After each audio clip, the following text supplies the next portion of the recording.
La doctora Keren Reyes Castro, con el gusto de saludarla. Doctora, bienvenida. Vamos empezando esta charla. Me gustaría preguntarle cómo estamos en México. ¿Se podría cumplir con los compromisos que se hicieron internacionales para desaparecer, erradicar la prisión preventiva oficiosa? ¿Está México para poder dar ese paso? Bienvenida, doctora. Muchas gracias a ti y a tu apreciable auditorio, Gabriel. Efectivamente, lo que comentas y como nota introductoria que hace Mega Noticias, efectivamente tenemos, de acuerdo a los datos proporcionados del gobierno federal, más de 68,000 personas que se encuentran en prisión preventiva oficiosa. Pero con independencia de ello, hay que tener en claro, como bien atinadamente mencionabas, que tenemos compromisos internacionales. Es decir, México, al signar tratados internacionales, se obliga a cumplirlos. No solamente es llegar y firmar, sino cumplir. Y parte de esos compromisos se dieron, uno muy reciente fue en 2023, cuando en el caso Rodríguez se obligaba o se sancionaba caso Rodríguez contra otros y otros contra México, determinó la Corte Interamericana que en México debía adecuar sus leyes, incluyendo la Constitución, para eliminar la prisión preventiva oficiosa por ser inconvencional, es decir, que no se ajustaba a la Convención Americana. Y entonces México tendría que dar cumplimiento para empezar a esa sentencia emitida en el año pasado.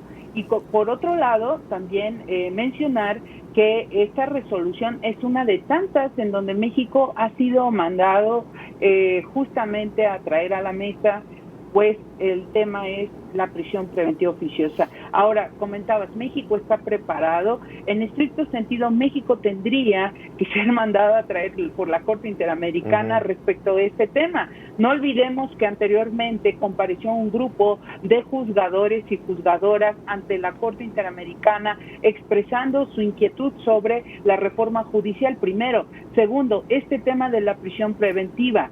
Con esta reforma realmente ya no habrá delitos. Con esta reforma se cumplirá una seguridad efectiva a las y los ciudadanos. Recordemos que caemos también en un tema de populismo penal que impacta también en un populismo penitenciario. Es decir, no se trata solamente de poner en la Constitución delitos para hacerlos graves y que con ello la ciudadanía piense, milagrosamente tenemos más seguridad. Eso no es la solución. Entonces, hay que tener en la balanza, por un lado, el tema de seguridad pública, por el otro, la administración y procuración de justicia, pero también nuestras miradas al ámbito internacional, como atinadamente lo refería. De plano estamos reprobados en el tema internacional. Ahora, quizás en un corto plazo, doctora, esto no se va a dar el paso. Inclusive en la agenda no he escuchado, por lo menos en la agenda política, que esto se dé. Inclusive, pues ya mencionamos hace un momento, extorsión, delitos relacionados con el narcotráfico, contrabando y facturas falsas se incluyeron. Es decir, se está viendo como la opción frente a esta cantidad de delitos que se están realizando, que se cometen al día en México. Ahora, preguntarle, me queda claro que la postura de este gobierno es de tener ahí la prisión preventiva oficiosa. ¿Qué paso tendría que dar? ¿Qué se necesitaría en México? ¿Una cárcel más amplia? ¿Un sistema de medidas cautelares? No sé cuál sería el paso que tendría que dar, independientemente de que se tenga que cumplir el acuerdo, sea como sea, doctora. Así es, comentas un tema importante. ¿Cómo cumpliríamos esta reforma constitucional, ya que está obviamente mencionada atinadamente, aprobada ya por varios congresos locales y que obviamente se tiene que publicar en el Diario Oficial de la Federación? Eso que implica ahora sí la ejecución de esta reforma, pero seamos honestos, la ejecución de esta reforma y al aumentar el catálogo de delitos de prisión preventiva oficiosa, entonces se abrirán más carpetas, y al abrirse más carpetas, más acusaciones, obviamente eso implica que al hacer más delitos graves se llenarán las prisiones de nuestro país. Recordemos que tenemos una sobrepoblación penitenciaria y si a eso le sumamos el tema de este nuevo catálogo de delitos, pues obviamente esto implica que la población penitenciaria va a crecer y eso no significa que estemos preparados para atender a el número que pueda acrecentar este tema en prisión preventiva, en este caso oficiosa. Ahora, ¿qué tendríamos que hacer? Decías atinadamente, crear más cárceles, tener más presupuesto penitenciario, tener más personal de custodia penitenciaria. Son varios ejes que se tendrían que atender, no solo en el sistema penitenciario, sino en el sistema económico, en el sistema de vigilancia de procedimientos. Por otro lado, los juzgadores. ¿Los juzgadores qué van a hacer? ¿Van a aplicar la reforma constitucional o van a inaplicarla atendiendo estos criterios internacionales? Es decir, declarar inconvencional este artículo 19 y en su caso hacer a un lado este 19 y aplicar la ley que más favorezca a esta persona, privilegiando su libertad sobre una medida cautelar de prisión preventiva oficiosa. Serían al menos elementos que se tendrían que atender, pero no necesariamente solo con tener más cárceles vamos a tener cumplido este objetivo.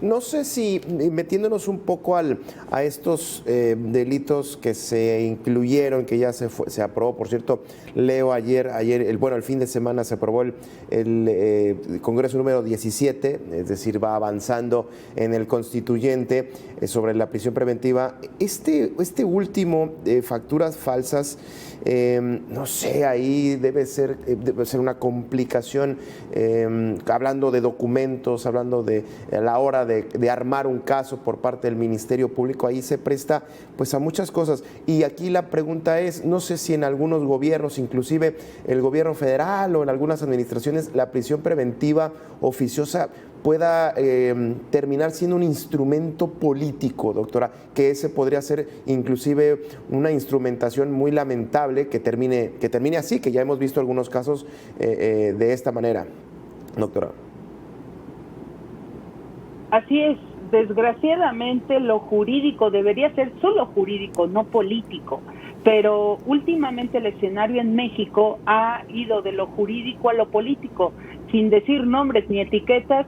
Hay muchos gobernadores que se han ido por temas de fiscalización o fiscales, y ¿cuál ha sido el premio recompensa? Justamente quitar carpetas de investigación, por un lado. Por otro lado, no olvidemos que la defraudación fiscal sí estaba estipulada antes en el 19 y en los delitos considerados graves en el Código Nacional, pero fue invalidado por la Suprema Corte justamente por este análisis que se hace de la prisión preventiva oficiosa. Entonces, prácticamente la Suprema Corte invalida esta porción normativa y por otro lado dice nuevamente, no, la Suprema Corte estuvo mal y hay que plantearla nuevamente, se admite y se publica en la Constitución. Entonces, prácticamente estamos nuevamente a utilizar el tema económico para un tema de estire y afloje entre sujetos que intervienen en el escenario político, y esto va a dar mucho de qué hablar, estoy segura. ¿Por qué? Porque muchos tienen créditos fiscales pendientes, ¿verdad? Y eso qué implica, pues obviamente en temas también de contrabando, temas también de facturas falsas, empresas fantasmas, y esto va a desencadenar también que se generen favores políticos de no me hagas el inicio en una carpeta de investigación y a cambio favoreceré tu propuesta política. Entonces sí va a ser complicado el uso que se le dé, no jurídico sino político. Ahora, del otro lado de la moneda, no sé si también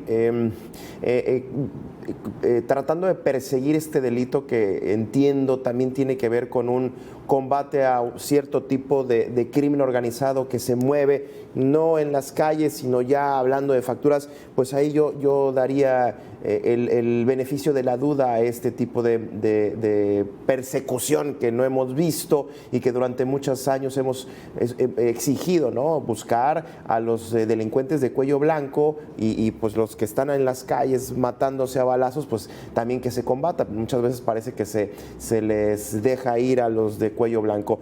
Regresando al tema de la prisión preventiva, doctora, como medida, como una medida, teniendo en cuenta, ya lo comentamos hace un momento, pero me gustaría ahondar un poco más, el sistema carcelario, no sé si también se tenga que revisar teniendo en cuenta que, bueno, pues se mantiene la prisión preventiva e inclusive se expande, se amplía el catálogo. No sé si también tendríamos que revisar cómo están las cárceles teniendo en cuenta que pues va a haber más personas que van a estar en la cárcel, muchas de ellas injustamente, doctora. La presunción de inocencia, como bien mencionas, debe ser un elemento presente en todos los procedimientos, tanto judiciales como administrativos.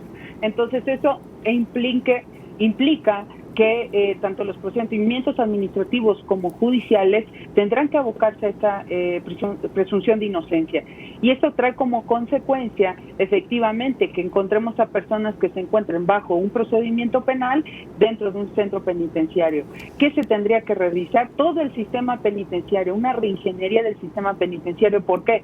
No tenemos condiciones adecuadas actualmente y ahora queremos pasar a más carpetas de investigación, más prisión preventiva oficiosa. Entonces tendríamos que analizar cómo está nuestro sistema penitenciario actualmente a nivel nacional para entonces ahondar en qué alternativas se tendrían que abocar los gobiernos como políticas públicas, política penitenciaria, y verificar si hay elementos suficientes para cumplir con esta reforma, porque no solo es proponer, sino también ejecutar, y dentro de eso también está la Conferencia Nacional del Sistema Penitenciario, que recordemos que también se tiene que mencionar este tema y verificar si tenemos personal, estructura y personal administrativo encargado de cumplir el objetivo, en este caso, de la implementación de esta reforma en materia de prisión preventiva oficiosa. Pero concluyo, no hay elementos suficientes actualmente para considerar que tengamos un sistema penitenciario ad hoc. Doctora Keren Reyes Castro, muchísimas gracias por haber estado con nosotros haciendo esta reflexión. Le agradezco infinitamente. Nosotros nos vamos a una breve pausa y regresamos con más aquí en